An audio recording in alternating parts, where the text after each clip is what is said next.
Today's episode of BSing with Y Eagle Y is powered by W, the clean energy drink brand that's flipping the script on big energy. Started in a small apartment with a big dream, W brings you jitter-free, crash-free energy with zero sugar, zero calories, and zero artificial colors and dyes. Just clean, focused, and fuel to help you be better every day.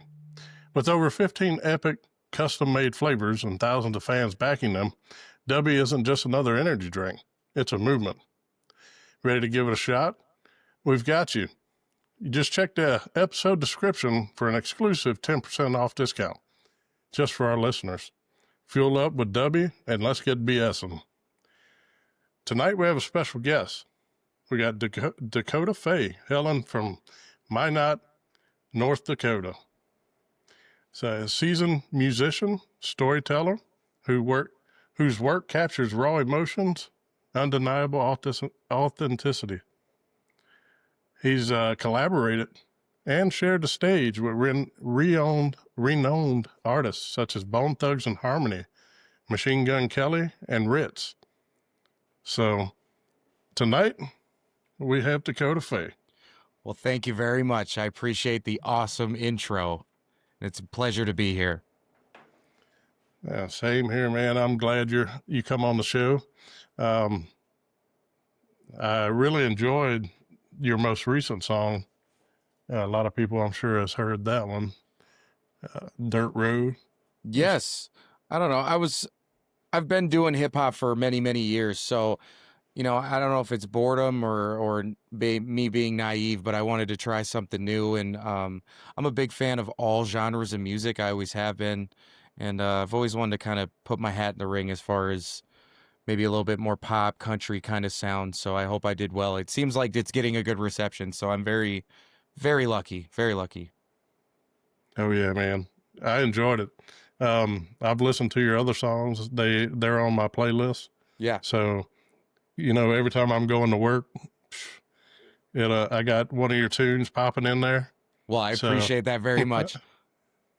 But, so North Dakota, man, I know we spoke about this before the show started.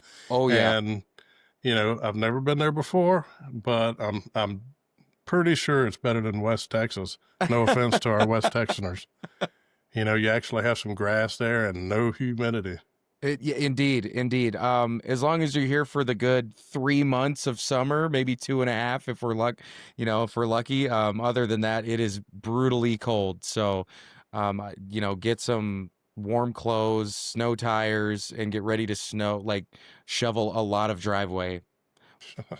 But it's beautiful. It really is.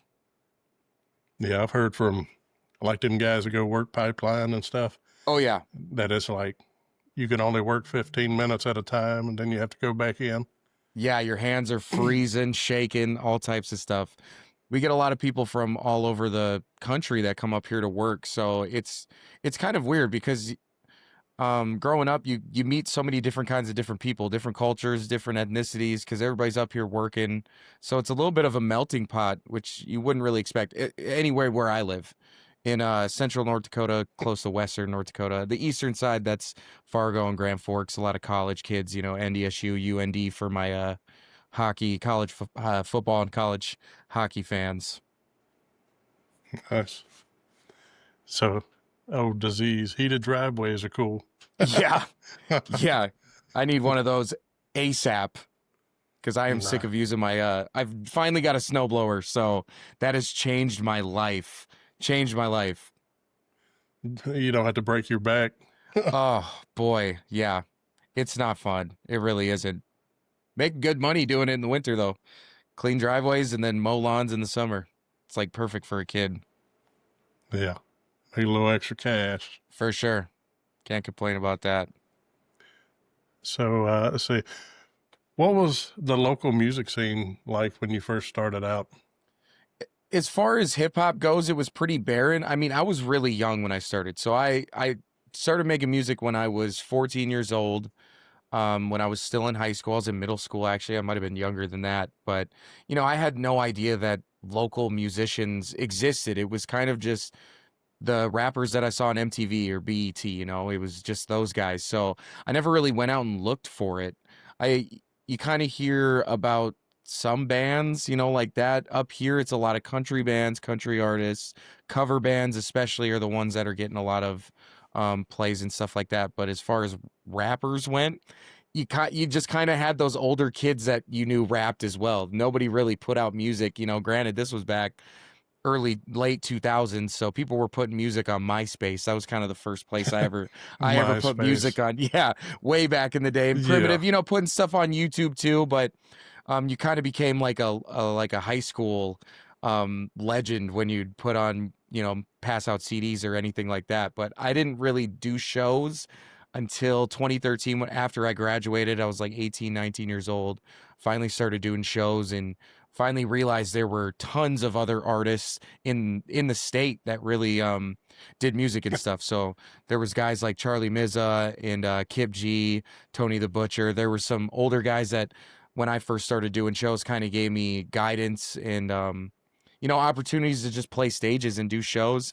And then it's kind of like opening Pandora's box because then you meet, you know, tons of different artists that have been doing it. And I would say for a good period, it was thriving. I don't want to be one of those kind of cynical older guys that's like my era was the best era, but it seemed like there was a lot more music and shows camaraderie. Maybe I don't think Hmm. that COVID helped at all, but um, No. I think it's still thriving. There's still tons of amazing musicians, and I just did a TikTok series last year, North Dakota music series, where I was highlighting 4 different artists from North Dakota, all genres, every week, and I did that for I think half the year. So I did like 20 something episodes. It was like 80 something musicians, and I still didn't run out. I still have a big long page of artists that I need to do. So maybe I'll jumpstart that back up. But there's tons of really dope musicians if you're looking for them. Man, 80 something and you're still rolling, huh? Still rolling, still rolling. I still got a pretty chunky list still that I need to get through. And there's more, you know, every month there's more, you know, artists popping up, you know, starting their music journey. Yeah, man. See that I find it interesting, man, when they first start out is you know, I'm all about helping somebody. Right. Most definitely. Like just like we were talking before the show, is a lot of people in certain areas don't hear y'all's music, right? Yep. Now, a few of us will come across it, and that's because you're putting it out there and you're continuing to put it out there. And I come across you, I would have to say maybe TikTok, all right? Yeah. And I was like, hey, that's a good song, you know? And then I pulled you up in Spotify, and then I was like, damn, I'm gonna have to reach out to this dude, I'm you know? glad you did. I'm very But glad you did. I mean, I enjoy it. I enjoy Yeah. talking to people. Man, I've talked to people all across the world.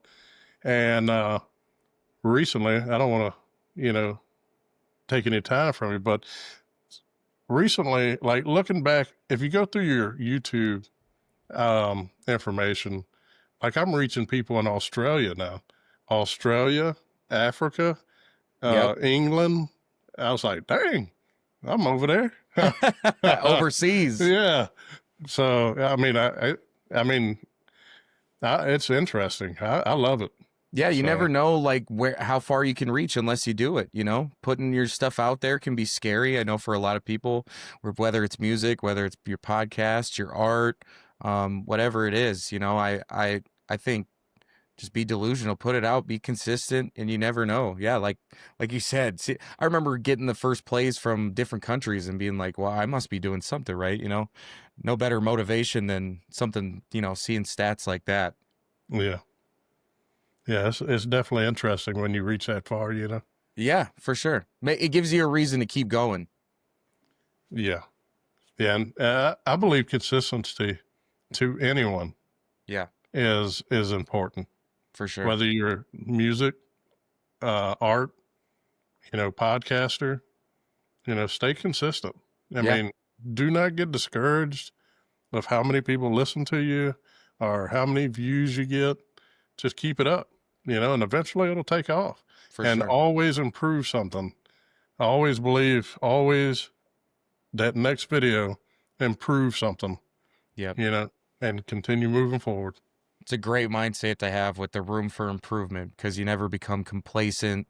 There's always like a learning experience. You start to look at situations a lot differently, absorbing rather than, just trying to, and that goes for anything, just having a conversation with somebody you don't necessarily agree with. If you can come away with that conversation, learning something, I think you're in a good growing space for the future. Most definitely. Yeah. Um, so you've toured most of the Midwest, is that correct? For sure, for sure. I've definitely branched out and I just did the Pacific Northwest last month. So Oregon, Seattle, Montana, that kind of stuff.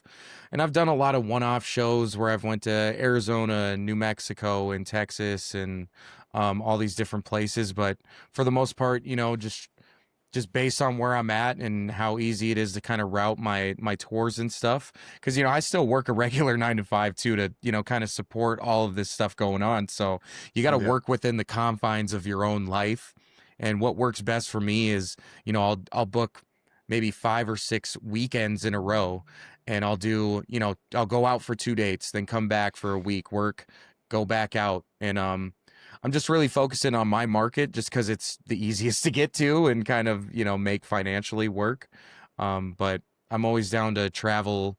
I've never been shy to make something work, to go play a show, to go rock a stage, because I think getting out on the road and meeting people, and being able to, face to face and do that, I think that's the best way to kind of grow your music and get real fans that are, that buy into who you are as a person and kind of the message and stuff that you want to get across. I think doing that live is the best way to do it. And plus, it's fun getting to travel and see new places that I've never been to, and eat delicious food and meet really cool people.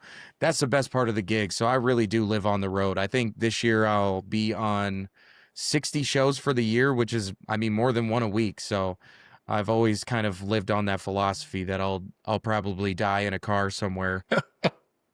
Oh, dude. 60 shows, man. Yeah, That's nice. for sure. I love it. I love it. I really do. It's doing shows is a whole different thing. Releasing music and making music is awesome. It's so much fun, but performing the music for people and getting a response like live, in action is a different kind of feeling for sure. Yeah. The one thing I'm sure the fans and, you know, the people watching, Mm-hmm. what was it like collaborating with, Bone Thugs and Harmony? A lot of us are old school, so that's got Yeah. to be pretty cool. You know what I'm saying? It was honestly, so the first rap music, my mom was a big rap fan when I was a kid. So the very first rap song I ever remember was Days of Our Lives by Bone Thugs and Harmony. My mom had the Set It Off soundtrack, the movie with like Jada Pinkett and Queen Latifah where they were robbing banks. She had that on cassette, that soundtrack, and they had that Bone Thugs on there. And I think that was the first rap song I ever really remember like memorizing as a kid. And it's funny because that was one of the first big shows that I ever did. They came to my hometown in Minot, maybe 6 months after I started doing shows. And we just kind of, by process of elimination, being the only like 3 rappers in town, I got the show and I got to play on this, at the time, the biggest stage I'd ever played on. Really, it was just for my city, and really, really cool moment because Bone Thugs have always been one of my favorite rap groups of all time. How innovative they were with their, kind of fast rapping and their group style and that. But it kind of went full circle because 3 years after that, in 2016, I went on tour with Crazy Bone of Bone Thugs and Harmony. I did 2 different runs here up in the Midwest, and getting to like actually chat with him and talk to him about music and kind of his inspirations and kind of pick his brain a little bit. Can't tell you what that meant to the 5-year-old kid that remembered listening to that cassette with my mom. So moments like that are really some of the best moments of my career, getting that respect from other, mainstream rappers that have sold millions of records. It's unbelievable. Yeah, that had to been pretty cool, man. It was. It's, And I found out a really cool trick back in the day when I used to drink. He had a bottle of Hennessy on every rider, and he would always get pickle juice with it. And at the time, I didn't really know the trick. So I learned the pickle juice chaser trick from Crazy Bone and changed my life for a few years. Nice. Not only did you do that with, Bone Thugs and Harmony, but what about Machine Gun Kelly? Yeah, that was another show early on in my career that I probably shouldn't have been on, but it just process of elimination being there. We did a Halloween show in Bismarck, North Dakota, which is the capital of North Dakota, but it was, I think to this day, still the biggest show. And it's funny because my wife is a huge Machine Gun Kelly fan, and we didn't know each other at the time, but I always hold that above her head that I got to talk to her favorite musician, have a conversation with them. So I always like to bring that up. Hell yeah. Another really big musician that I respect as far as trying new genres and trying new things. I know a lot of rap fans gave him shit after the Eminem stuff, but I really commend him for trying new stuff. And if you're really an MGK fan, you knew he was doing stuff like that long before the beef anyway. So shout out to him. Yeah. So what do you think about playing one of your songs? Get the people that are watching A little a little taste. acquainted with you. Yeah, absolutely. I would love that. So your pick. We might as well start off with Dirt Roads. Might as well, play the one that give you a little taste of what I've been working on lately, Maybe we can go back after that. All right, guys. Here it is.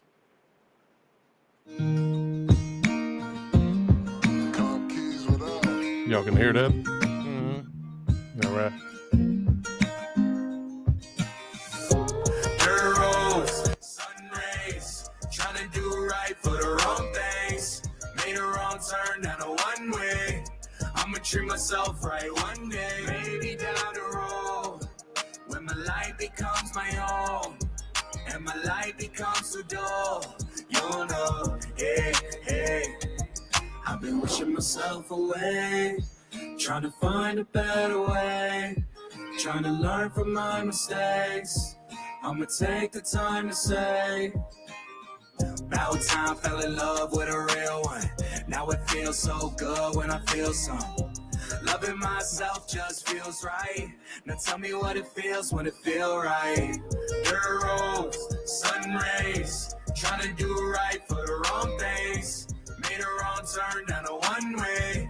I'ma treat myself right one day. Maybe down the road, when my life becomes my own, and my life becomes too dull. You'll know, hey, hey.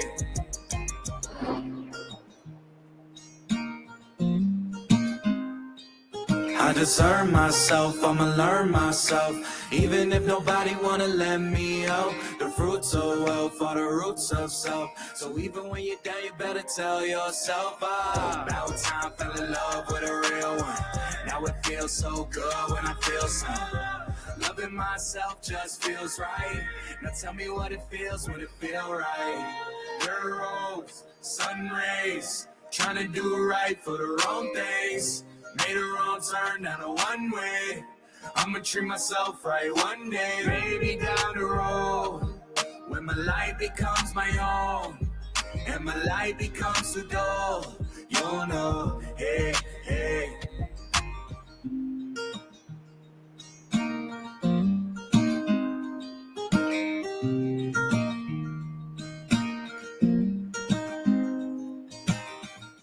I'm really proud of that song, man. I wrote that when I was really kind of feeling down on myself, and sometimes you just need a reminder, Dude, that's an awesome song. Thank you very much. Awesome. Not too bad for my first attempt at a little pop country. Might have to do it a little bit more often now. I tell you what, certain areas, you'd be surprised what it'll take off. Yeah, for sure. That's one of those ones I've done minimal promotion for it, and it's really done very well. So I need to put a little bit more time and effort into the promotion side of that one for sure. Maybe a music video, something like that. I like also how you you share on other platforms. Yeah, So for sure. like if it wouldn't have been for, other platforms, like I would have never, heard it. Yeah, yeah. And I've been very surprised over the years how, especially the last couple years, like people that know me from TikTok. It's really changed my life, and I know a lot of musicians that feel the same. That platform, especially, it's so easy to go viral on it. I mean, now there's so many musicians on there. It's kind of like crabs in a bucket, but you can shine through sometimes. I've been on social media for God since the creation of whatever one I'm on, and I've never really seen a growth like I have on TikTok. I'm very lucky because, yeah, like you said, you wouldn't people from all over the country have heard me and they're like, "Oh, I saw you on TikTok. I follow you on TikTok." I'm like, "Thank God." dude, so I post upcoming podcasts on TikTok. Mm-hmm. I create our banner and I put it out there, and Right. advertise us, both of us. Yep. Well, I tell you what, when I put you out there, it's like within a day, we had 2,000 views. Wow. Like, I mean, less than 24 hours, 2,000 views. I was like, okay, all right. That's awesome. That's I so was cool. like, man, that was moving. Right. It But really is. A lot of musicians can kind of get burnt out with the side of having to be like a content creator with being a musician, which I totally understand. I mean, a lot of people just want to make their art and release it, and they don't want to have to do, be a influencer, as they would say. But I've really found kind of a silver lining in it, and I've really quite enjoyed doing that side of it as more than I thought I would, making video content and coming up with ideas to kind of portray the music with visuals. It's been kind of an interesting ride. I'm not burnt out yet, so we'll see if that changes at any point. dude, just keep it up, man, and Right. love what you're doing. Yeah, for So sure. if you love it, I mean, it never gets boring, I agree. So, and you're always going to have haters. Oh, They're boy. everywhere, man. They're Yeah. everywhere. Indeed. Yeah, Indeed. you got trolls, you got haters. So, I usually, like, I come across certain, like, I don't have, you get those one comments, what I'm saying is, but you don't take it to heart. Just let them roll. Right. And I don't even respond to them, No, I'm So- a deleter. If I see some negative stuff on my this is my post. I will say bye-bye. Goodbye. I don't need that in my life. A lot of people are miserable, man. They just want to be on the internet and, bring Hate people on down to others. bring you down to their level. It's like, I'm up here. I'm Yep. chilling. For sure. So your music, it pulls no punches. Where does that fearless approach to the songwriting come from? It's always been my diary. That's how it started out as. I was so quiet and introverted as a kid. My brother Eddie Mack is the one that really got me into music, and he was always louder, more brash, more confident than I was. And he kind of pulled me in a direction of showing me what music could be that for me. I was very quiet and not very popular kid. And I noticed when I would rap on a mic, it would get people's attention. It kind of got that acceptance that I wanted, when I was younger, I kind of used it for that in that wrong way. Now music has turned into my own personal growth and what I can do for other people. But um, it's been my diary. And I got to lay it all out there. I got to give the good and the bad because it is like a snapshot of your life. That's how I really approach music. And it's a relief. It's therapeutic. It's how I get all of the stuff off my chest. And at the end of the day, if I didn't do that, I don't feel like I would be doing my due diligence and being honest with myself or the listener. So I think there's something that, someone that's a fan of me can really appreciate that and know that you really are getting a look into my life, no matter what it is, even if it's good or if it's bad. For sure. Yeah. See, I watched some of your other podcasts with a few other guys, Mm-hmm. And I remember you saying, as a kid, you were the quiet guy, For sure. quiet kid, and then you go from the quiet kid to you're singing on stage, man. So, I mean, you took that leap at some point. You decided, I'm doing that. For sure. It So, was definitely a leap of faith. It's scary. I mean, to this day, I've done hundreds of shows and I still get nervous before I play. I feel like if you're not getting nervous, then the love and the passion isn't there. You should feel something. You should feel excited or anxious or a little nervous to do your best. And new things are scary. And even things that you've done a million times can be scary. But that's living. That's living life. And I'm done living with regret. I can't do it. So if I'm gonna do something, I'm gonna do it, even if it's a little hard at first. just a shout out to a few people. I've noticed that now the comments to our chat is not coming through. So Trenton and Nicholas Moore, shout out to them. My boys. Nicholas Moore said, "Guy on the left's fire." So That's my buddy Rooch, man. That's my buddy Rooch. Shout out to him. He's an incredible musician himself, and he's a good friend of mine. nice.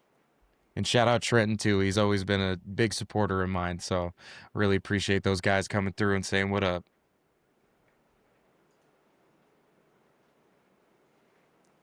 Yep. But yeah, man, it's always great to have great support. Yeah, for sure. I mean, I would have never have been to this point in my career without the support. I mean, first of all, my mother let me yell into the closet in the next room for all those years in high school. Shout out to her. Never, yelled at me or got on my ass about it, and still comes to all my shows and listens to all my music. I'm very, very blessed to have friends and family that, still enjoy watching me rap every once in a while. Yeah, your mother had to have patience. An immense amount. Outside of the music stuff, all just the shenanigans I got into in high school. Oh my goodness, bless that woman's heart. She was incredible. What so which one of your songs hits the hardest for you personally? I think so. On my album Hell Was Boring that I dropped a couple years ago, I did a song Down for Me where it's 3 verses. So the first one is I'll give a little preface of the whole project. It was a project that I wrote getting through my addiction and to my, reach my sobriety that I'm at right now. So a lot of the that song especially is a lot of these relationships that I had, really messed up inadvertently or inadvertently or throughout my addiction, trying to mend those relationships with my brothers. And that song is about my brother Eddie Mack that I was talking about earlier that helped me start doing music. So first verse is kind of my ignorant point of view of, why are my friends not around me, without knowing that it was my own self-destructive behavior that had led them to distance themselves from me. And then the second verse is Eddie's perspective, some stuff that, trying to, write through his perspective. And then the last one is mine, kind of self-realization, that perspective of like, you guys were always there for me. I just wasn't there myself, and I think it was it's not how that song started out when I first made it. It started out as kind of like that ignorant point of view. And when I wrote it, I was like, that doesn't seem right. And I kind of explored it a little bit more. And Eddie will tell you that's his favorite song from me too. And he'll tell you that I was like writing, it was exactly what he had, had on his mind. So I'm really proud of a song like that, being able to kind of go outside of myself to find a new perspective, not just in life, but in that songwriting process. And it was a really big moment for me in my, my personal growth through my sobriety. So yeah, Down for Me is one of my most proud songs that I would say when it comes to that kind of stuff. And You don't have that one on Spotify, do you? I do. I sure do. Mhm. So it's down and then the number 4 and then me, like all one word. I was trying to be all cool and creative. Let's see here.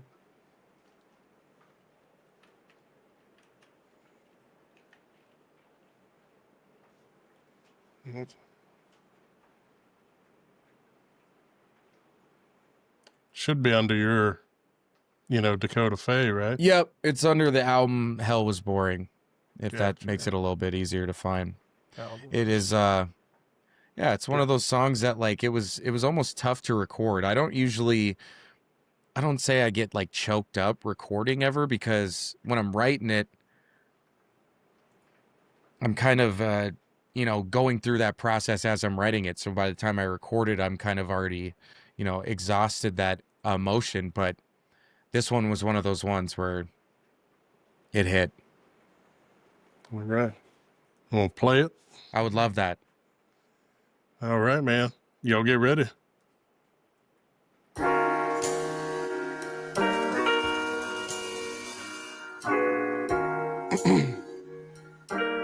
So 3 different perspectives: me, my brother Eddie Mac, and then me again.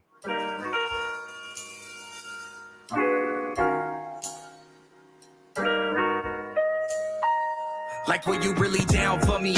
When I was down bad, wanted everything they had, but I couldn't understand it wasn't fair to me. So I had to take a chance, trying to balance all the bullshit. Instead it hit the fan, I was bugging out. Most days all alone at my mother's house. Just wanted friends, so I always had to clown around. We would dream about the days when we would make it out. Well, when we make it out, I guess we'll have to wait and see. Not too fond of patiently. People say they love you, turns to narcissistic tendencies. Thought it happened naturally, guess it came sporadically. It was built up from my father that was absentee. People come, they always leave. People run, they never dream. So I'm holding on to the only thing I'll ever need. Thought you were a friend of me, turn into an enemy. Breaking down molecularly, trying to show my energy.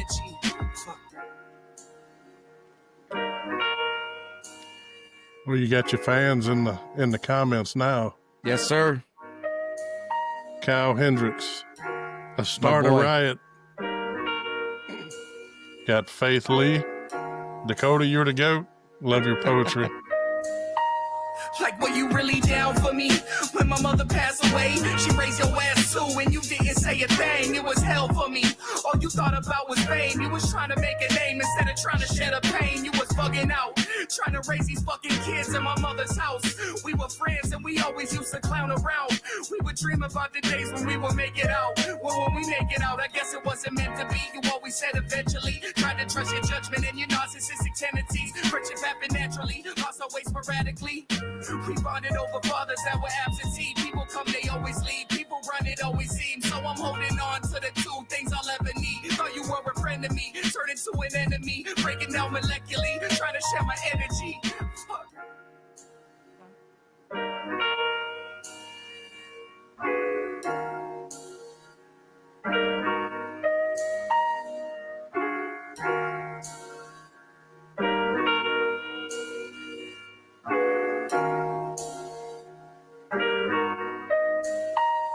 I knew that you were down for me when I was down bad. Wanted everything I had, but I couldn't understand. You were there for me, even when I took a chance. Trying to balance all the bullshit, instead I hit the fan. I was bugging out.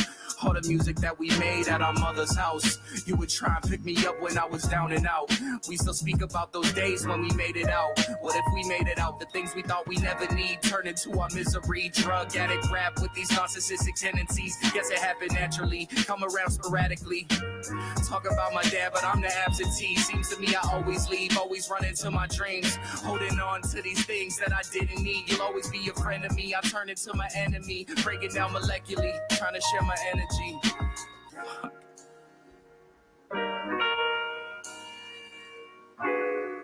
Yeah, that one means a lot, man. Means a lot to me. It's right at the end of the project where, it kind of tells this story throughout the whole album, because it's kind of funny because I wrote a lot of these songs while I was still going through my active addiction, and the album kind of wrote itself. A lot of those back end songs are when I finally got sober and I finally had a chance to really like reflect on the damage that I had made by all these bad decisions in my life. And, you know, slowly but surely I've tried to mend those relationships with the people that were there for me the whole time that I, you know, had pushed off to the side for all these people that I partied with that I don't even talk to anymore. You know what I mean? All these people that I thought were my friends and all, you know, and pushed a lot of people to the side, my actual friends, my actual family. And, yeah, music is really powerful. It saved my life. It saved my life, man. Congrats on sobriety, man. Well, thank you very much. Thank you very much. 2.5 years. I tell you what, growing up, I'd done the same, like getting in trouble, had to get out. And, you know, one day I woke up and I was like, I got to get out of here, man, or something bad's going to happen. So I joined the military and, you know, spent time in there, got my mind right, you know, grew up, Yeah. come back, and, you know, I could say no, and you know what I'm saying? So, yeah, music saved you, military saved me. Yeah, we all have different journeys, man. It's crazy how similar we are with the issues that we have in our lives, and you know, people take different journeys, but we all end up at the same place. We all start and end up at the same place, I feel like, you know. Yeah. I love the music, man. I love Thank it. you. Thank you. Not every So- song that I make has to mean, you know, have this deep meaning. Sometimes I just like to rap and get bars off and have a good time too. So I've always been try to pride myself on having variety. I'm very like ADHD, ADD in that sense that like I can't just make the same thing all the time. I like to try new stuff, try new sounds. I know a lot of, you know, established musicians would be like, you got to find your lane, you got to do that. I'm like, man, I'll make whatever I want. And I think a lot of my fans and people that like my music appreciate that about it. Yeah. So we spoke about, you know, what song is, you know, hits the hardest for you personally. Right.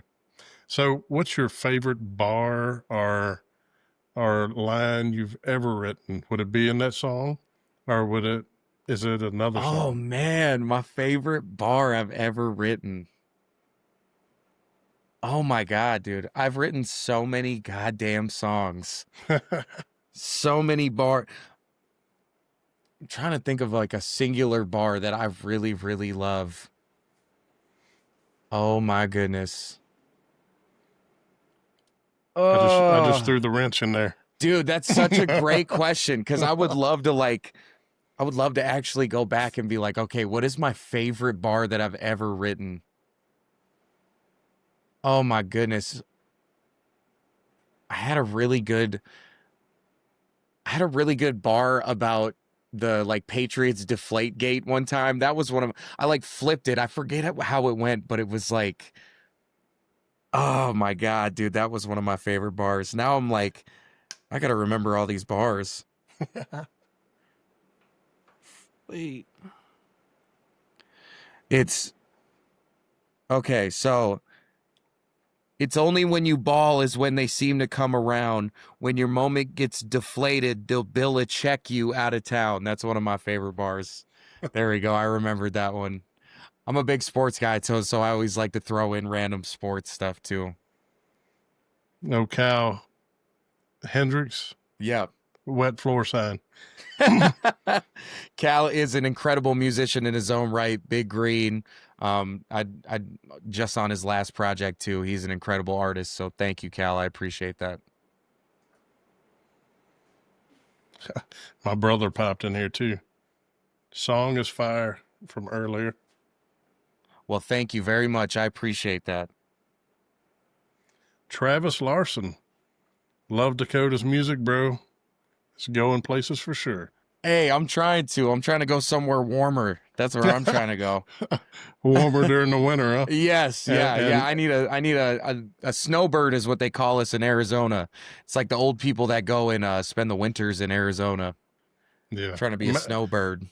Well, I got a buddy of mine. He's from Arizona. Yeah. But anyway, also, you know, your song maybe it'll get you away from that 9 to 5, and you can do more of what you love. Yes, yes.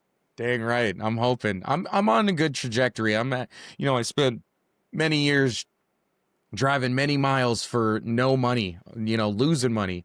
And I don't know if I'll ever get out of the red for all the money that I've invested into music, but I think I'm on a good pace now. I'm starting to make it consistent. My wife getting on my ass about it too helps too. She keeps me straight. She's like my manager, my finance manager, all that.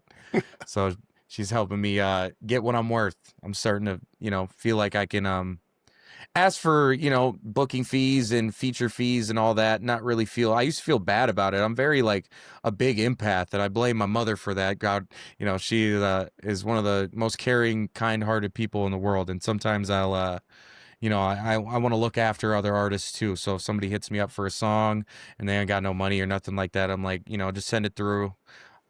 I just like writing and making music, and sometimes that can bite me in the ass as far as my finances go, but I'm trying to be better at that. So, Yeah. I'll be getting rid of that 9 to 5 here soon. I hope you do, man. Well, I look thank you. forward to seeing you touring around. Oh yeah. Yeah. Like I was saying earlier, man, I love being on the road. So You're definitely going to have to make it back down to Louisiana, though. Dang right so I I can am. come see you. Absolutely. Well, I'll make that a point now. I need to come back there for the crawfish boil and all that. Oh, yeah. I need some good food in my life. We don't have I'm 1,000 miles away from any sort of ocean, so I need it in my life. Oh, I'll make sure you get some good food, dude. All right, cool. That's no problem. Bet. I'm gonna count on it. Oh yeah. That's going to be amazing. It would definitely be amazing feeling, once you get that. Here's my touring list. I'm going to be all these places. That's got to be one of the greatest feelings. It really is. I mean, on a smaller scale, I've been booking. I'm my own booking. I'm everything. I'm an independent artist, so I'm my manager. I'm my booking agent. I'm a marketing. I'm publicist. All this stuff, and so I've been booking my own tours the past few runs, and they've been getting easier and easier. They used to be hard hitting venues up or hitting other promoters or whatever, and kind of filling dates, but they're starting to get easier and easier. And I'm playing these cities that I've never played before, and there's people, even if it's 10 people that are fans of mine, and they're excited to come to these shows. And I'm playing in Missoula, Montana, and I got people coming from this, that, and the third to come see me. And it's a really cool feeling. It's really, I never thought being that 14-year-old kid in my mom's closet recording music that people would ever give a single care about what I do, or being able to talk to somebody like you and get to share my music, and it's the best feeling in the world. It really is. Dude, not only that is when you go out and you have those fans, you also create more fans. Yeah, for sure. You're going to pick some up. Yeah. Oh, so, yeah. Yeah, absolutely. There's some random people at the bar you're playing, and they're like, I didn't know you were going to rap tonight, but I really liked your music. And they end up buying a t-shirt, and we chit chat, and, you get new fans. That's why I'm saying being on the road and that kind of face to face, it's the best marketing you can get. Oh, Blake said, "What's good, Dakotah? Hope all is well, man. Bless up and take care. Keep inspiring others with your voice and music." Well, thank you, Blake. I appreciate you, dog. You always support me, bro. Appreciate you. Dallas Hanson. Yep. What up, fam? Yes, sir. What's good? What's good? I was just on his podcast, too. He has the Swimming Lessons podcast. Awesome guy. Does a lot of sports related interviews, too. But I have some of the best friends in the world, very talented people that support me, to this day. So I'm very lucky to have everybody here checking us out. Yeah, man. It's always good. So tell us something. You're driving along. Do you listen to your own music? I would be lying if I said I didn't. Is it all I listen to? No, but especially if I'm like working on a new project, I'm listening to it, from like a what can I change about the mix kind of standpoint, rather than like a pleasure like listen to, Mm-hmm. There is times where I do go back and listen to my old projects just to kind of see where I was at. as far as like mind state or like what I was doing back then. Not to imitate, but kind of learn, you know, the room for improvement slogan, as we've been saying. But I am a huge fan of all music, of very much. You hit my phone on shuffle and you're going to hear a little bit of everything, to be honest with you. So I would be lying if I said I didn't listen to it a little bit from time to time. But I gotta be a fan of my. If I'm not a fan of my music, how can I expect anybody else to be a fan? You know? Of course, man. Of course. I'm gonna tell you, I listen to my podcast. Like, I'll be listening to this tomorrow Yeah. just to see what I need to, you know, what can I do better next time? Right. You know, that's what, like we were talking about, that improvement. Mm-hmm. I try to make at least one improvement every video. It's like watching game film, you know, sports. You're like, gotta go back and watch the tape. Replay. Yeah, rewind it. All right, now you see this chop block right here. We gotta get that. Yeah. And I got some buddies of mine, like Disease up there, Mhm. our producer's Disease, and he doesn't mind critiquing me. I'm gonna go ahead and let you know. Good. Good. You need friends like that. He's straight up and honest, and you know, I'm like, okay, I got to do that better.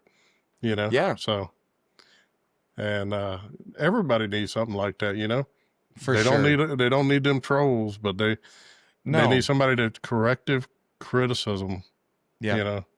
Honesty is the best policy, especially for your friends and stuff, because you know you don't. I would rather have that than somebody just always telling me like, oh yeah, I love it, you know, without being able to be like, yeah, but I think you could have did this better, you know. Mm-hmm. So, you ever hear an old track and you're like, damn, I've come a long way. Yeah. Oh yeah. I was just showing my buddy of mine my first song that I ever made, because you know I come from an era where a lot of that stuff still exists. So you can listen to my very first song that I ever did, and you know you listen to it and you appreciate it, because even any older music that I made in high school or even 5 years ago, at that time when I made it, I thought that was the best song of all time. You know, there was a point in my life where I thought every single song that I had made was the best song, and it's never going to get better than this. And you listen back 10 years later and you're like, boy, did it get better than that.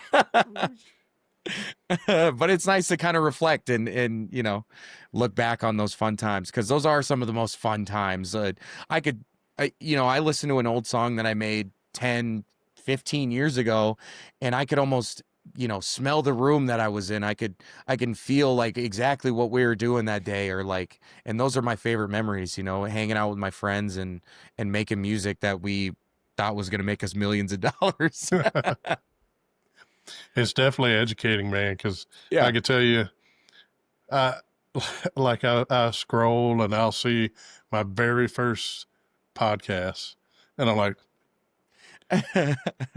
I've definitely come a long way. But then that goes to show you each video has progressed, or Yeah. like I said, I try to make something better every time, and Right. you could see it.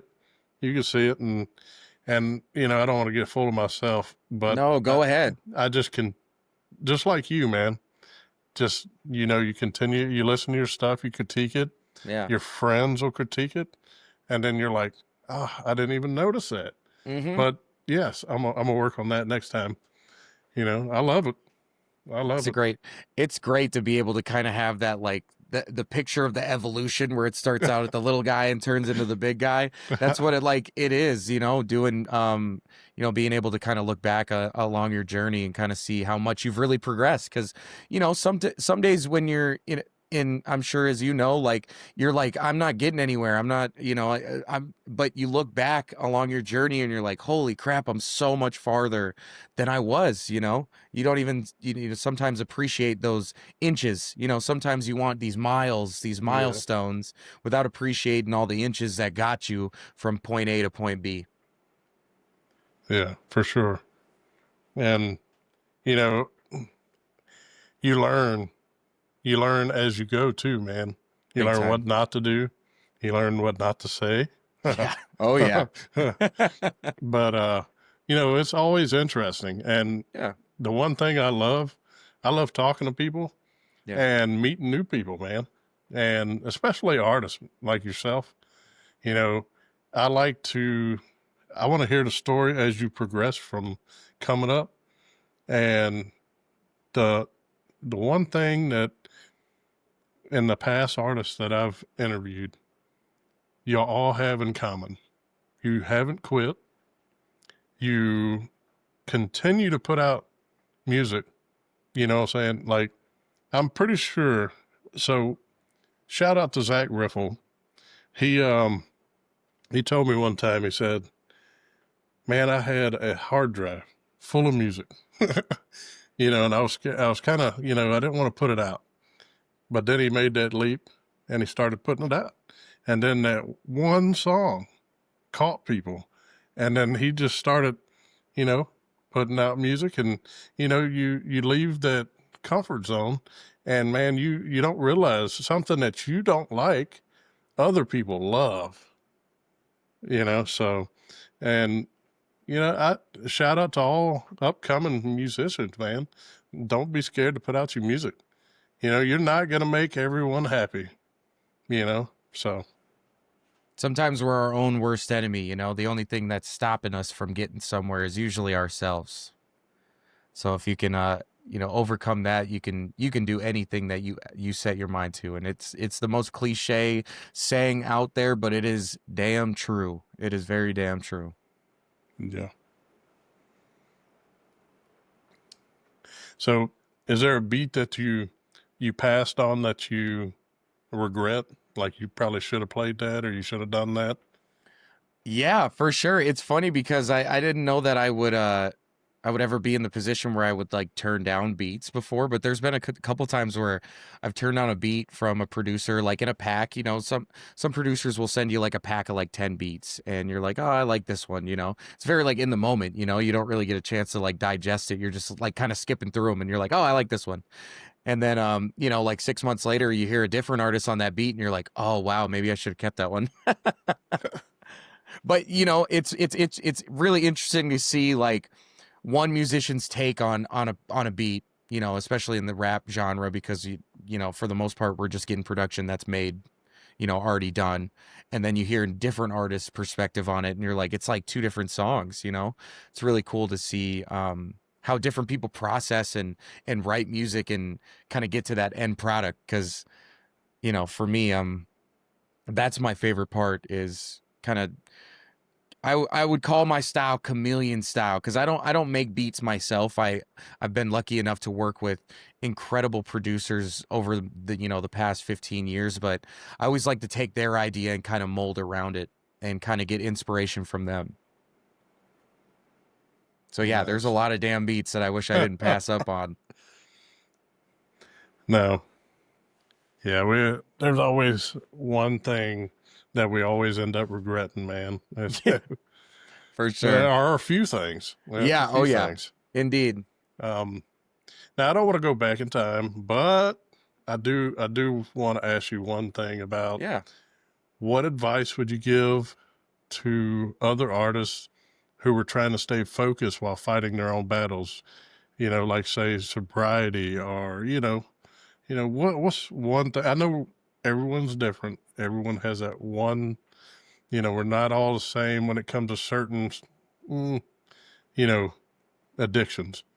But what is that one thing that helped you that maybe would help someone else? I would say just get a little bit better. Like we've been talking about, it's sometimes you get up and you don't want to do something, or you don't want to write a song, or you don't want to just start, because breaking that initial of like just putting a pen to paper, or like playing that beat or whatever it is, can soon, you're like, oh, I don't want to, whatever. You put it on and you just start. Next thing you know, you're done. I would think it's just that initial, like, breaking those habits. You have to break those habits. And it is it's hard, because it is really like rewiring your brain to think a completely different way.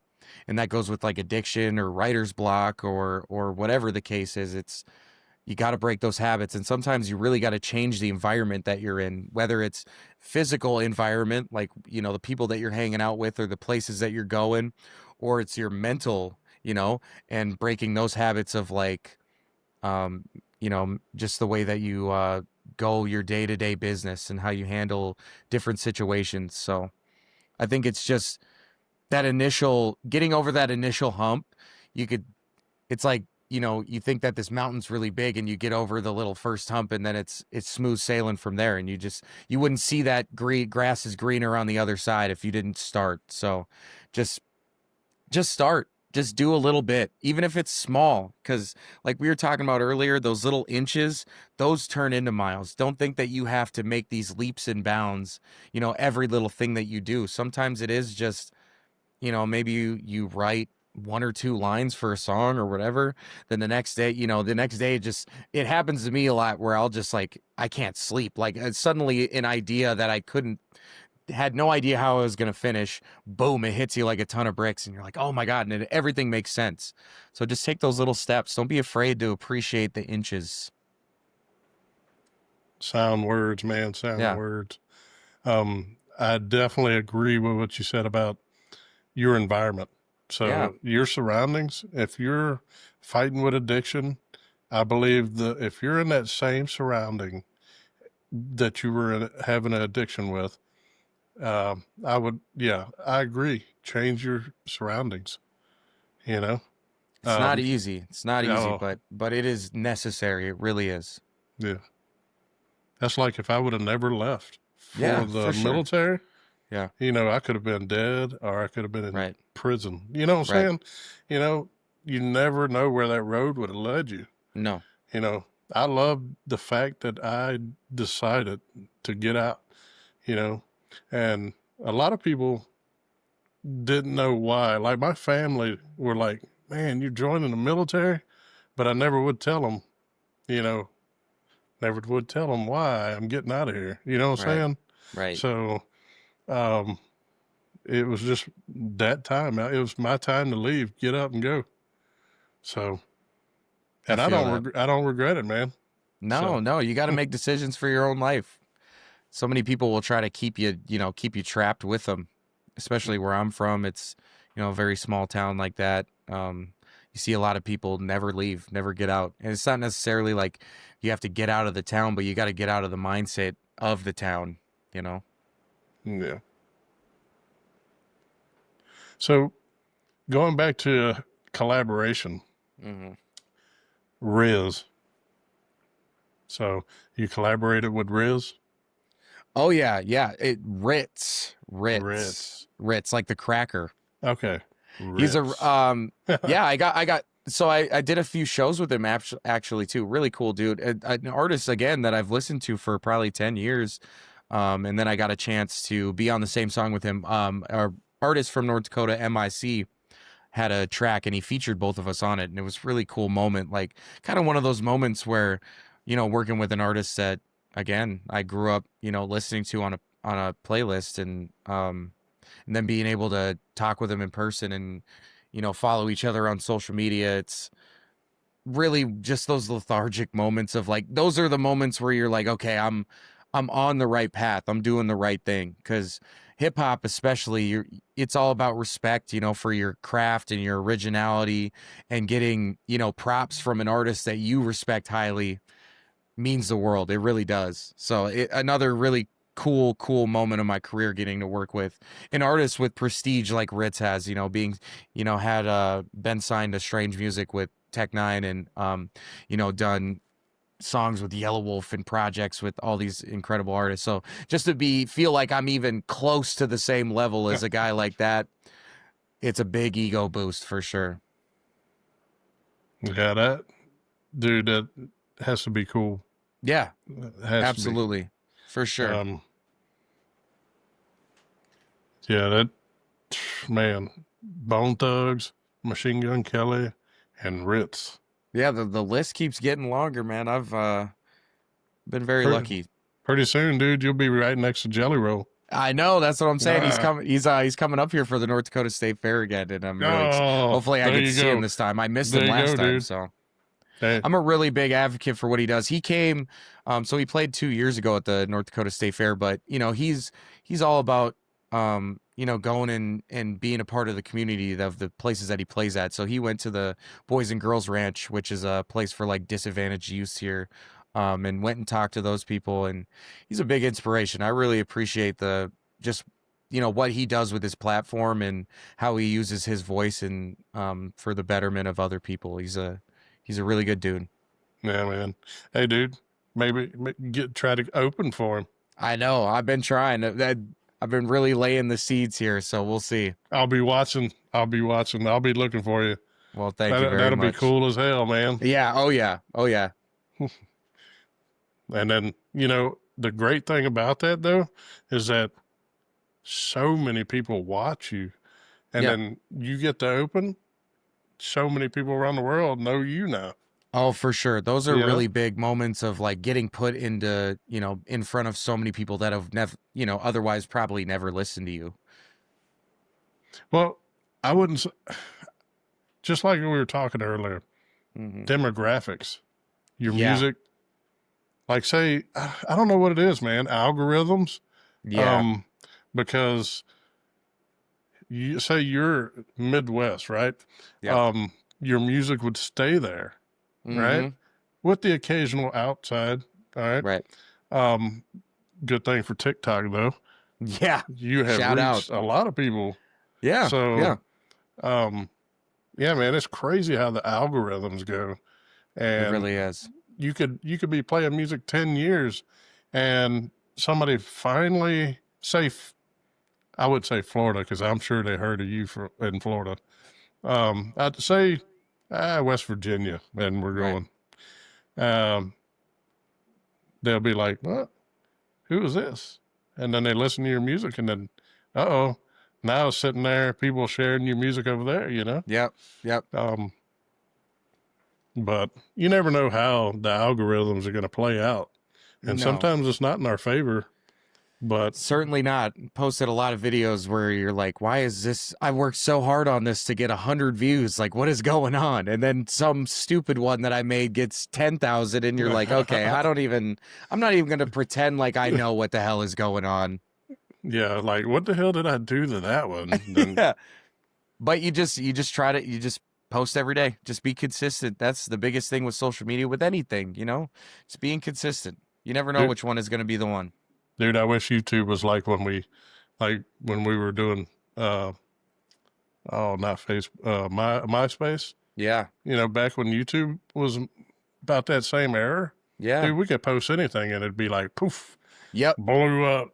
Now they police that thing so hard. For sure. For sure. But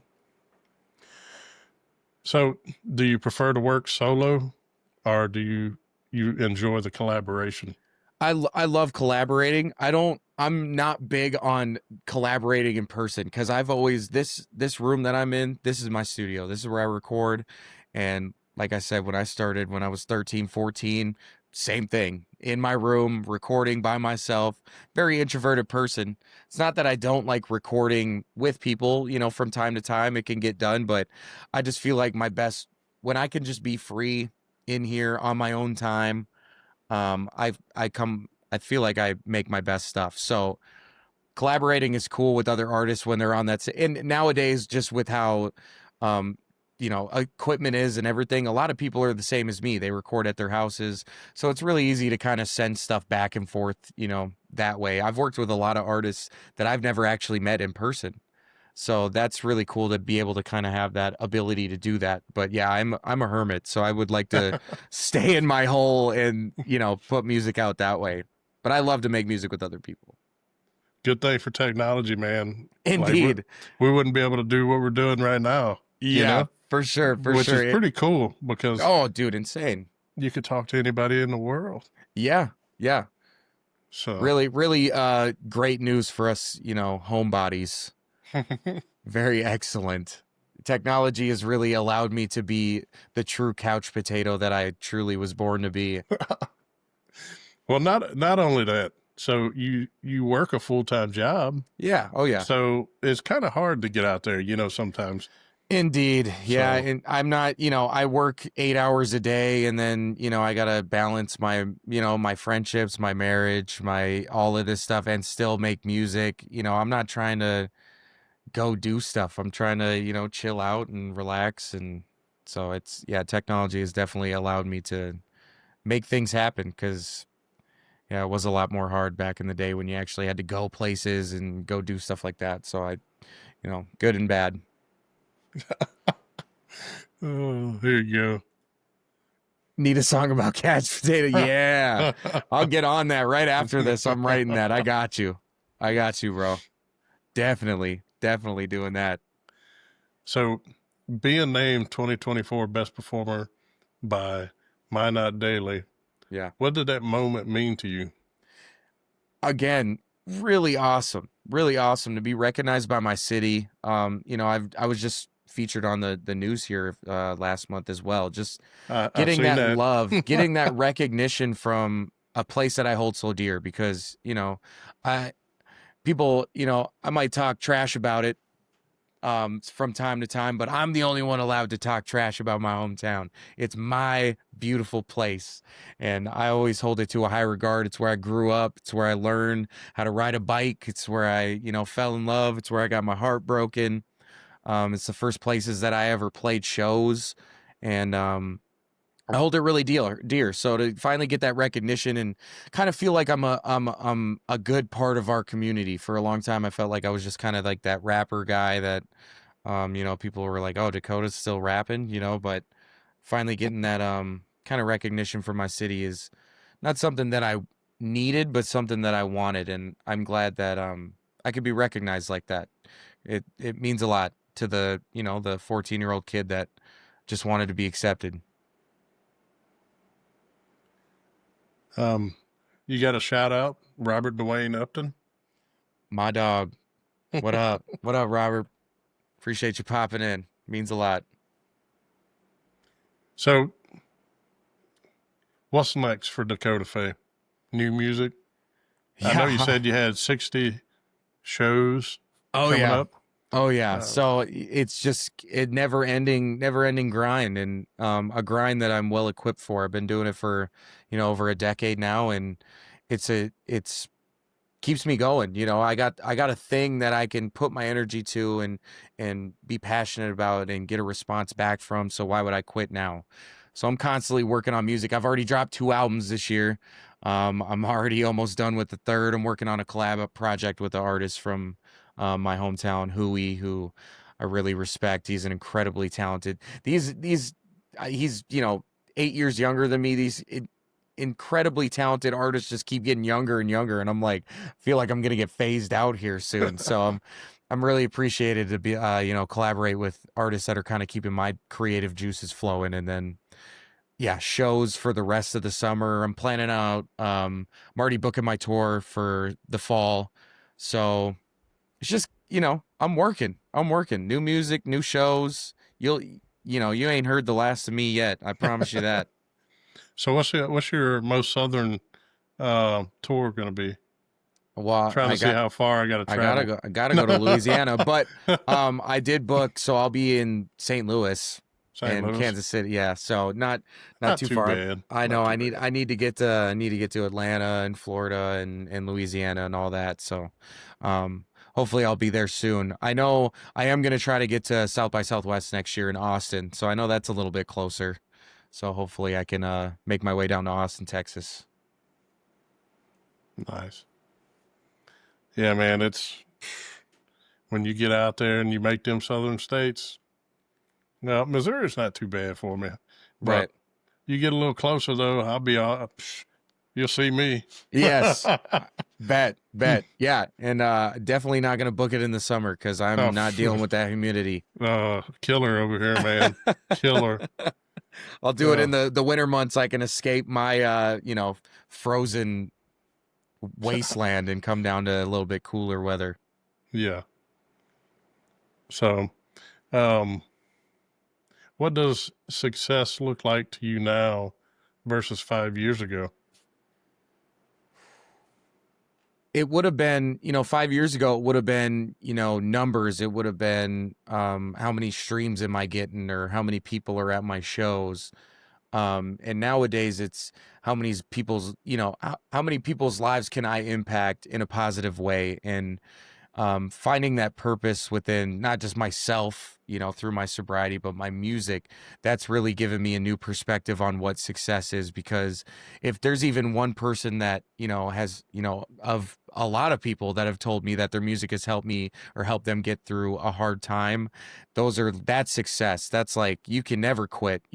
I just had a moment 2 weeks ago. I played a show in Rapid City, South Dakota, and I played this song called Wishes that's, I wrote during the middle of my addiction, and it helped me get through all of that. And it's always like this touching moment in my set where, I talk about my sobriety, and I could have been one of the people that, lost themselves along the way. And it's a really kind of an emotional song. And this lady in the front row, halfway through the song, handed me an obituary of a loved one that had passed away. And, I held it in the air and sang that song. And it was a really like crazy, like almost out of body experience of like this, what I'm doing means something. Sometimes it's hard to kind of see the purpose of, sometimes it is self-indulgent. I'm not going to lie, being a rapper, being a musician, it is ego boosting, but kind of having that other outlet of, touching other people, that's success to me now. Good one. So you said the song was Wishes? Yeah, Wishes. That was the name of the song. I got a really cool music video for it if you want to watch that. Let's do it, dude. I got a really good one. Let's do it. My buddy Charlie Mizza is the one that shot the music video. It's shot it in Badlands in North Dakota. It's one of the only places that like you wouldn't believe it's in North Dakota. Oh, yeah, shout out, by the way, Cal Hendricks, who's in the chat, is on this song. He did the hook. Big Green, he did the hook on He said on never Wishes. heard it. Yeah, exactly. I know. As soon as I looked down, I was like, you little shit.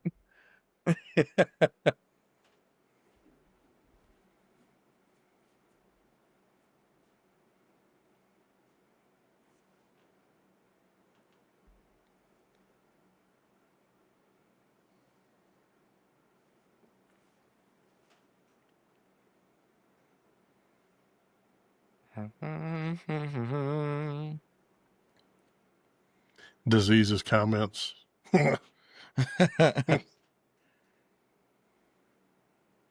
Okay. Here, let's see if I can freaking share this thing. Okay.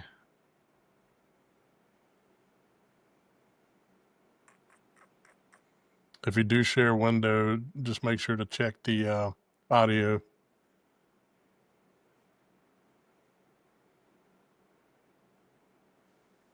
Do I got it? Is it working? Yeah, I see it. All right. This is Wishes. I'm going to play it.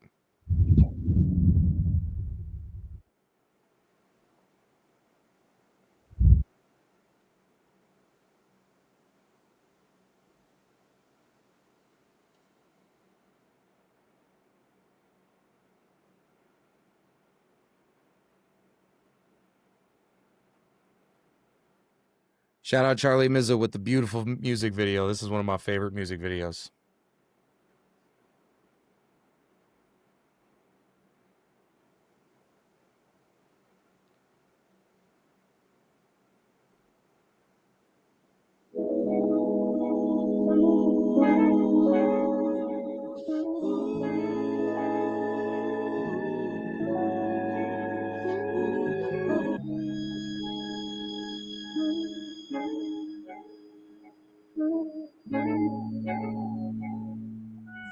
Hey, sometimes I wish these songs would write themselves.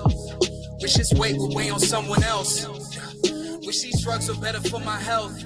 Hey, wish I fell in love with someone else. Now I can't change all these things I wish I didn't need. Life is life, things just happen, you should let it be. Be at peace inside yourself and try to let it go. Advice that I could tell my friends but couldn't follow home. Yeah, I wish my father loved me. Wish my father loved my mom. Wish my father would just talk to me. Instead I'm writing songs, trying to capture all these moments so this feeling lasted longer. Yeah, I wish that I was stronger. See, now, Genie, give me one more wish. You can cast me into hell if you just give me this. I'll repent and give my wishes up to someone else. Yeah, I just wish I loved my fucking self. Yeah. But there ain't no one here, baby. Only one left is you. Waking out his wishes, hoping one of them come true. But there ain't no one here, baby. The only one is you. Making all his wishes, hoping one of them come true. Come true, come true, come true. Hey, look, I wish you loved me like you say you do. Wish you told me it was coming true. Said you left him and you're leaving too. Shit. I wish I could believe in you. But see, I cheated on a woman who deserved better. Kept cutting ties with the trust until her heart severed. I would write my pain in songs instead of love letters. So who's to say I wouldn't do the same if we're together? Hey, but see, I trust you if you trust me. Wish our past could be erased. Wish I was your first kiss. And I wish you felt the same. I hope you learn to love yourself, girl. Honestly, you're great. Clear your eyes, pretty girl. I'm easily replaced. See, now, Genie, give me one more wish. You can cast me into hell if you just give me this. I'll repent and give my wishes up to someone else. I wish you fell in love with someone else. Yeah. But there ain't no one here, baby. Only one left is you. Waking out his wishes, hoping one of them come true. But there ain't no one here, baby. The only one is you. Making all his wishes, hoping one of them come true. Come true, come true, come true. Burying them regrets.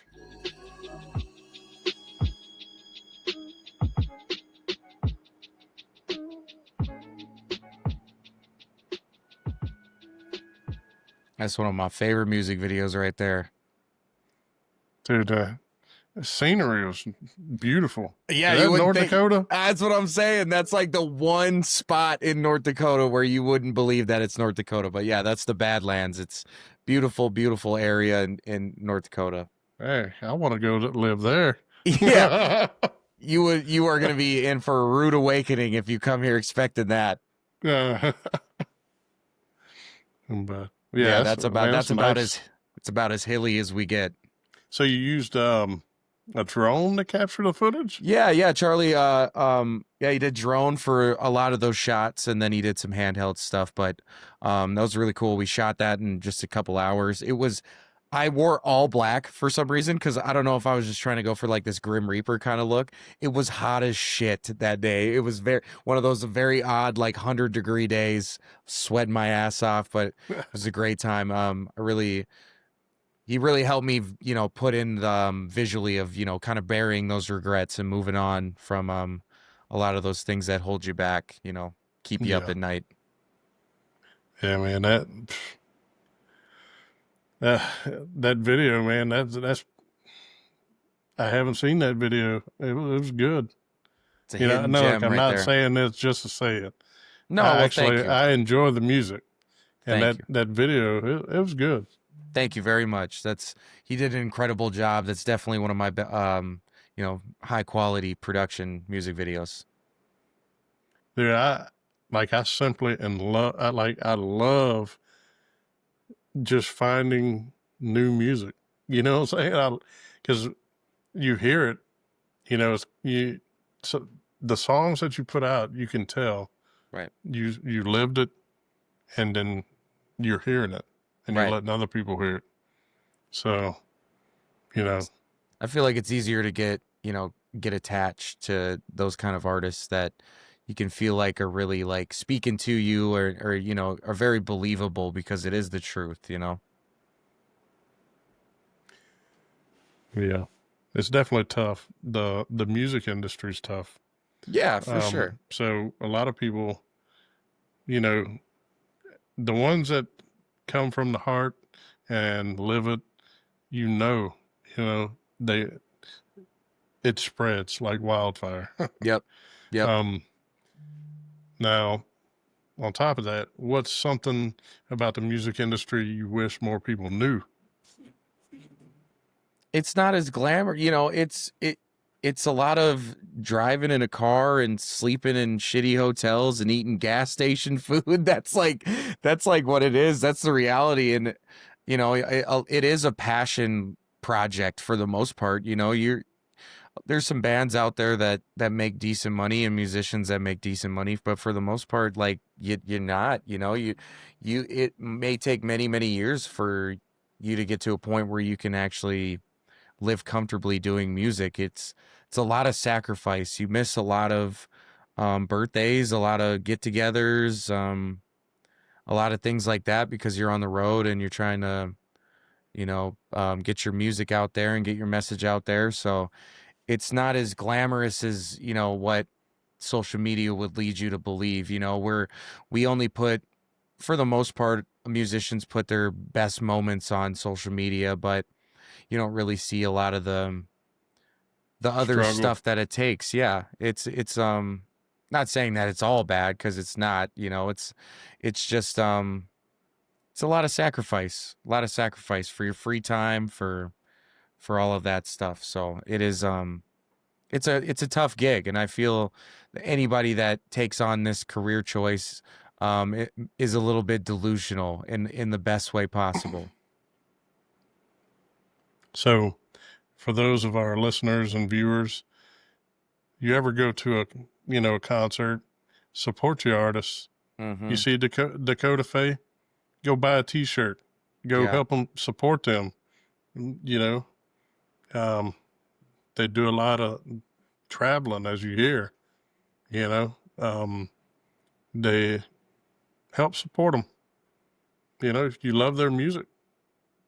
Go have a conversation with them. That Yes. means even if you're not buying nothing, if you come chat with me and tell me that you like my music, or just ask about, how's the tour going, how's the show, like that stuff keeps you going. Just having those awesome conversations with new people. I live for that kind of stuff. And I know a lot of other musicians do too. Most definitely. So, what's the weirdest place you've ever stayed while on tour? Speaking of traveling.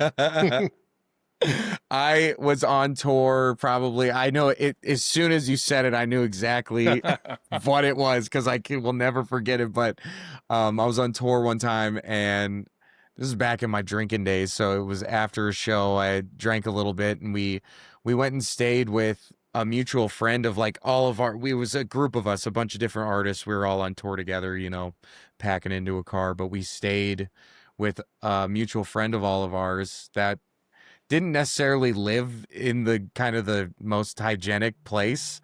And I was pretty drunk and stumbling into the house, and I was just looking for a bed. I just wanted to sleep. And I ended up waking up the next morning in this very grungy, like college frat kind of house, on like this bed with no sheets on it, stain all on the mattress.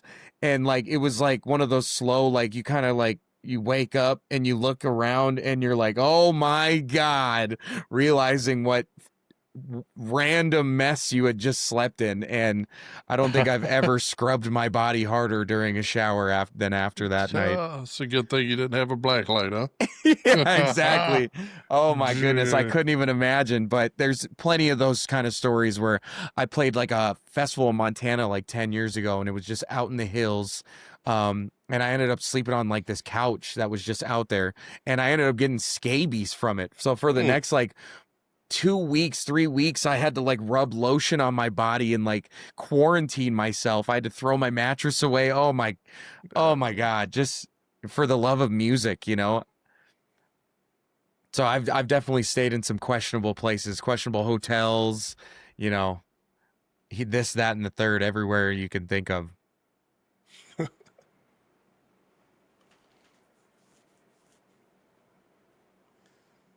Hell yeah, man. That's pretty wild though. Yeah, scabies. It was funny because I gave it to my girlfriend at the time, and then also gave it to my roommates. So I got rid of them, gave them to my roommates, who then gave it back to me, and then I had to get rid of them a second time. So yeah, if you've never had bugs crawling in your skin, I would not recommend it. It was horrible. That stuff's Horrible. contagious. Yes, extremely contagious. It was horrible. Luckily, no scabies since then. So, 10 years clean from the 10 years scabies. So, I celebrated my anniversary like a couple weeks ago. That was like 10 years ago. So yeah, definitely played I've been everywhere. So you got any pre-show rituals or superstitions? I don't. I do know a lot of artists that are that way, that have to have a certain thing or this or that. And it's funny because I was a really big baseball player in high school. So I had a lot of superstitions when it came to baseball, but when it comes to music, like pre-game stuff, not really. I like to be alone. I like to like kind of lock in, like I'll go outside and kind of take a second to, it's like I don't know if you've ever seen the Dewey Cox movie with John C. Reilly, but it's like he's got to think about his entire life before he plays a show. It's like one of those moments where I have to like, it's not as like dramatic as that, but it's like kind of just reflecting. You don't want none of this. Yeah. You don't want none of this, Dewey. It's the cheapest drug there is. But I like to sometimes reflect on like where I'm at and how I got there and kind of clear my mind. Because again, own worst enemy. I can get in my head so quickly about stuff, and it can really throw me off. So I like to kind of lock in and get in the right mind state. And sometimes that's being alone. So when touring, was there one city that you had unexpected love? Like you played and you wouldn't think that you were going to get the turnout that you did? For sure. Sioux City, Iowa. And it's that big ass poster right there. They made these big at the venue that I played at. They treated me like royalty. And every time I go down there, shout out to my boy Rev, who always, looks out for me and gets me these shows. Sioux City, Iowa has really turned into like this home away from home for me.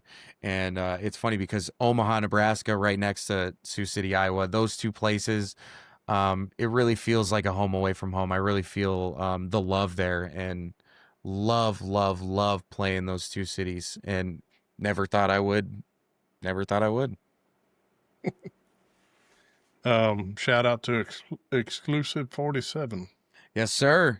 Just someone I met in Omaha, Nebraska. Incredible photographer, videographer. Shout out to him. It's crazy, the people that you meet, man, just on the road. I mean, 90% of these people that have been commenting in the chat are the people that I've met along in my musical journey. So lucky guy.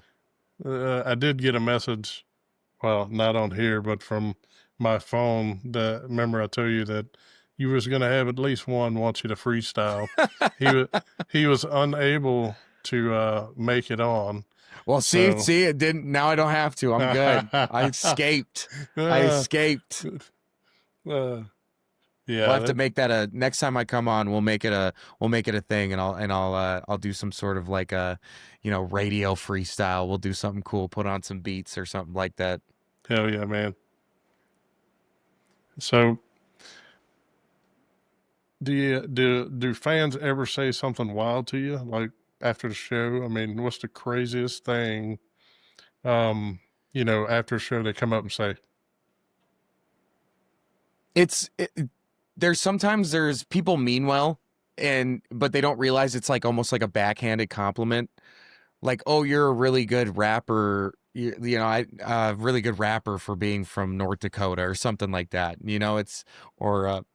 Oh, you remind me of this artist. Like, oh, not as good, but you're you're getting there or something like that. And people mean well, and I don't really try. You take stuff like that with a grain of salt. But I think sometimes alcohol can be involved. Sometimes people get a little more open, a little more blatant with what they're saying to you. But I know most people mean well, and even if they say something, you can't really take it too much to heart, because if you do that, then you'll just be in a pit of despair for the rest of your life. But definitely heard some off the wall stuff where you're like, I don't think that's how you wanted it to come across at all. Yeah, I could about imagine Yeah, for sure. slurring and Yeah. Yeah, indeed. Indeed. Really close up, like just hot breath. You're like, okay, take a step back, buddy. So we have a viewer that wants to hear just came in and wants to hear one of your songs. You got a recommendation? I would say let's do Same Old Love Songs. I seen somebody post that was their favorite in the comments earlier. So Same Old Love Songs. I feel like that's a really good, it's the intro to my album Uninvited Guests that I dropped earlier this year. I feel like it's a really good blend of my more melodic like singing hook with the really hard hitting rap verses. I always feel like my music is a lot of reminiscing, and this is one of those songs where I'm reminiscing over past times. So I love this song, and it's a great intro. I feel like it really captures the album. Hell yeah. Let's let her eat.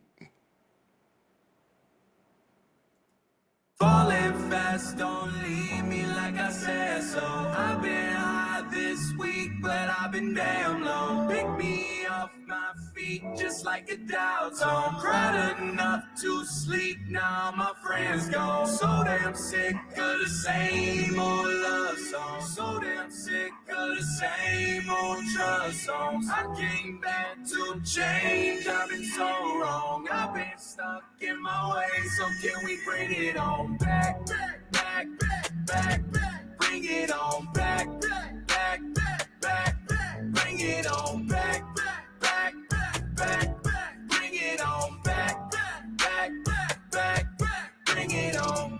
Summertime is 2009. Eddie's mama let the chicken fry. Spare time, we was writing rhymes. Really thinking we was on the rise. Out of dough, never out of line. That's a lie, maybe sometimes. Not surprised, another homie died. First time I was 25. 29, finally think it's mine. Got determination, now I gotta grind. Look inside, yeah, I had to find what is self-worth. Now I gotta climb. Peace of mind is where I reside. I was fine, really I denied. They offered help, sadly I declined. Life and times of the foolish pride. Falling fast, don't leave me like I said so. I've been high this week, but I've been damn low. Pick me off my feet just like a Dow Zone. Cried enough to sleep, now my friends gone. So damn sick of the same old love song. So damn sick of the same old trust songs. I came back to change, I've been so wrong. I've been stuck in my ways, so can we bring it on back, back, back, back, back, back. Bring it on back, back, back, back, back, back. Bring it on back, back, back, back, back, back. Bring it on back, back, back, back, back, back. Bring it on. I can't die inside a dive bar, but don't dress well for a 5-star. Somewhere in the middle where the time's hard, like a precious metal, I'm a shining star. Boy, this is not for the faint of heart.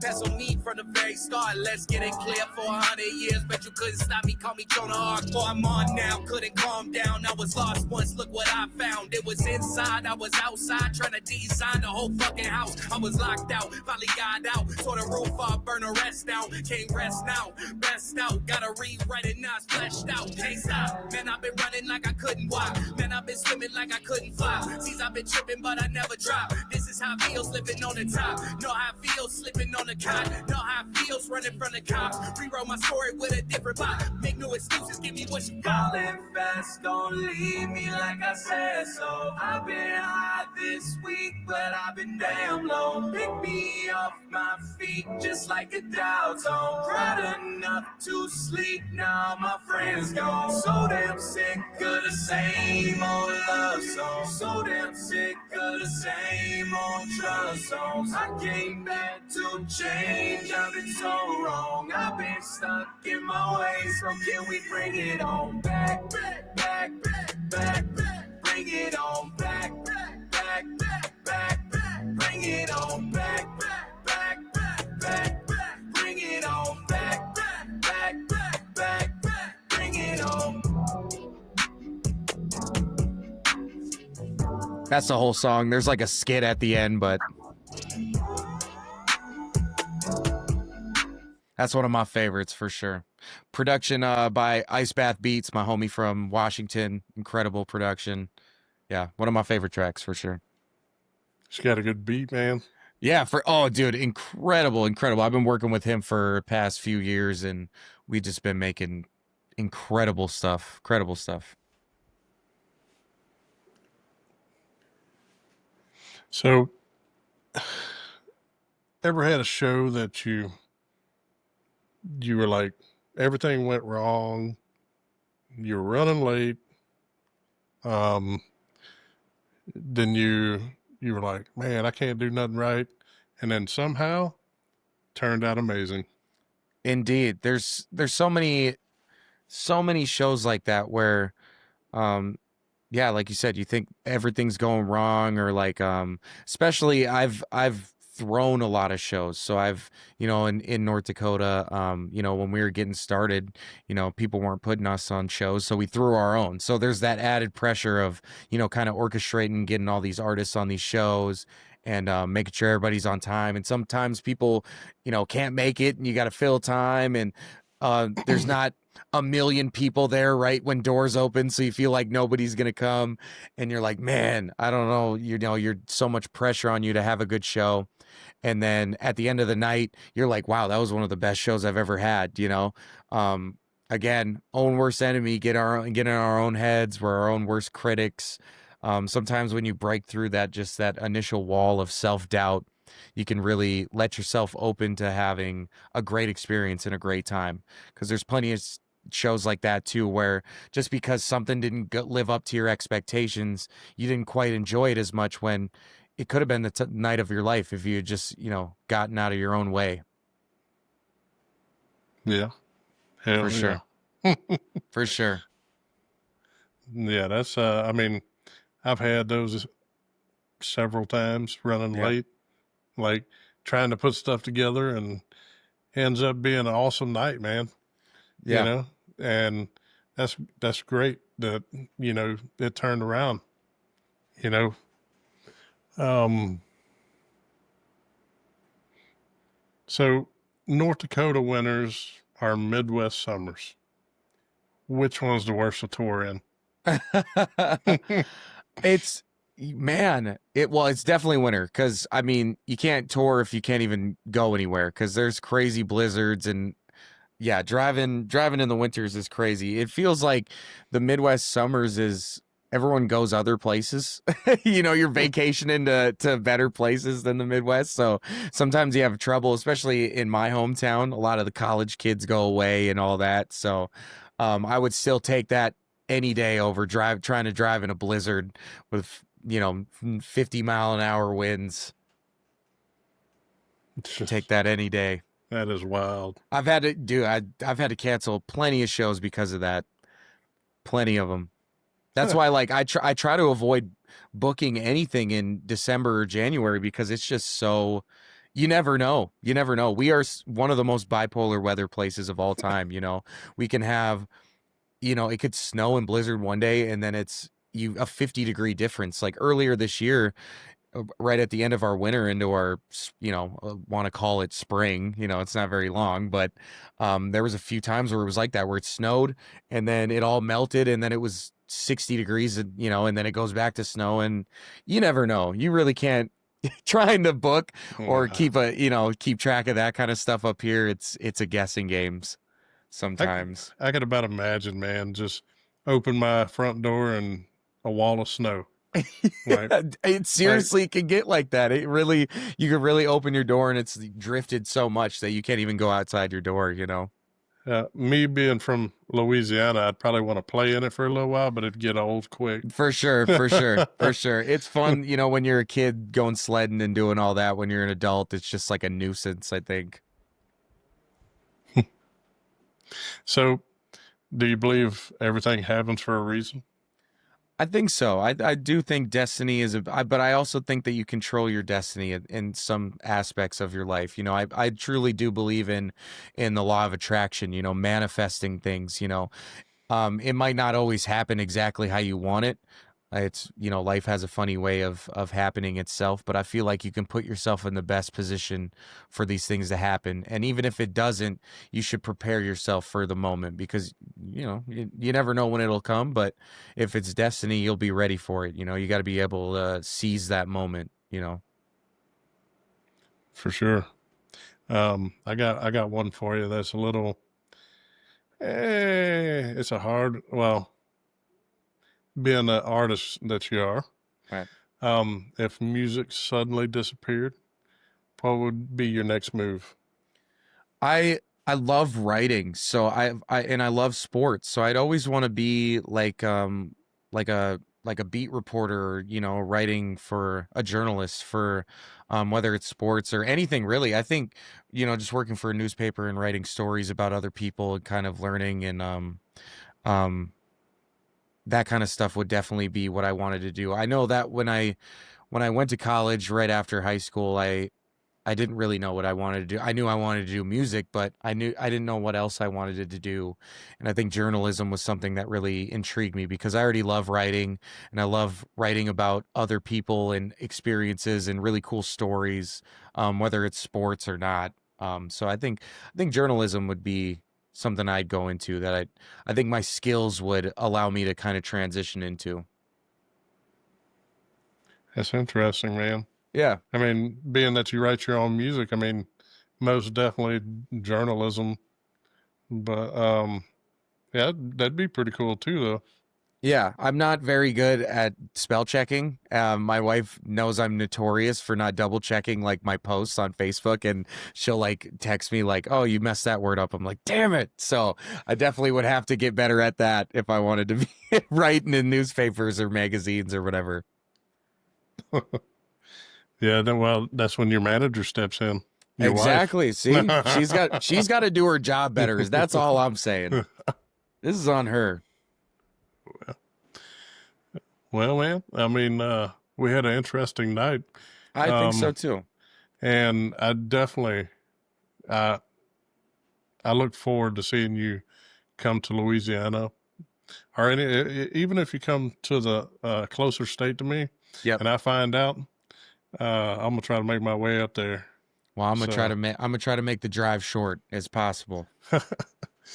but yeah, well, if you do make it to Louisiana, I'll make sure you're fed for sure. All right, cool. But do you wanna play one last one before we head on out? Yeah, absolutely. Let's see here. What's a good one? How do we end this out here? How do we end a good one out here? Before we get off, tell me a little about Luckier. Yeah. So Nicholas Moore, he commented, my buddy Rooch, that was his song. So it started out as a song that he had called Lucky, and we kind of did a remix to it and called it Luckier, and he got me on it, and we always make incredible music together. We've made a few different tracks, and that one just really popped off. People loved it, and it's by far my most streamed song. So I mean, I feel like this is a good segue into playing that one. I see where you're going with this. I see where you're going with this. It's a really good song. I loved being able to kind of take his Dude, idea.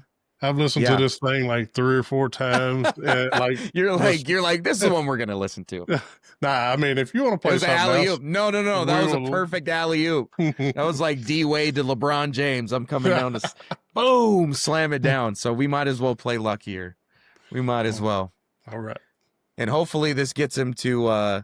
We got a couple other in the vault that we haven't released yet. He's kind of stacking up his music because he's been, going to school and get married and all that stuff. So he's kind of had a lot on his plate. So I'm trying to get him out of retirement, as they say, so we can drop another one. I'll be looking for it, man. All right, cool. I'll let him know. All right, Luckier. Here we go.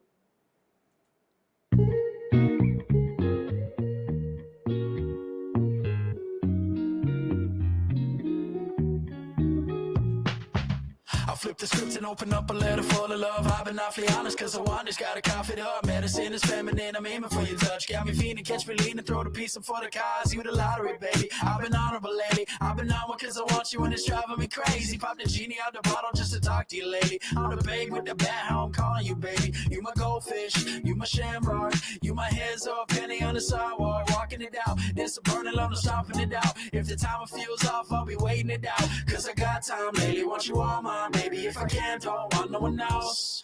Got my mind all crazy, got these thoughts all racing. Swear I want you all to myself. You say I'm lucky, well I did disagree. I like your fingertips on nothing but all over me. I think about it when I'm driving 103. I think I'm losing my mind. I think I'm losing my mind.